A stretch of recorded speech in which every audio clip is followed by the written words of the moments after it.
pagkapangulo sa 2028. Ayan, nandito po yung ating mga picture.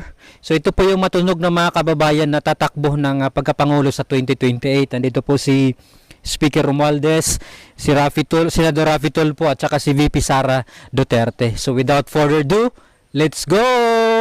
Boy, pwede mag-survey, boy. Survey. Kalye survey. Okay lang? Ayan, okay lang. Tara mga kababayan. Pasensya na sa istorbo ha. Ilang taon ka na? 23. 23. So butante ka na. Ayan, nakakabuto ka na.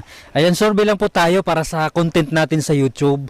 Sino po yung suportahan nating presidente sa pagka 2028? Matagal po ito, pero ito kasi yung matunog na tatakbo ng pagka presidente sa 2028. Ito po si Congressman Speaker Martin Romualdez, si Senador Raffy Tulfo at saka si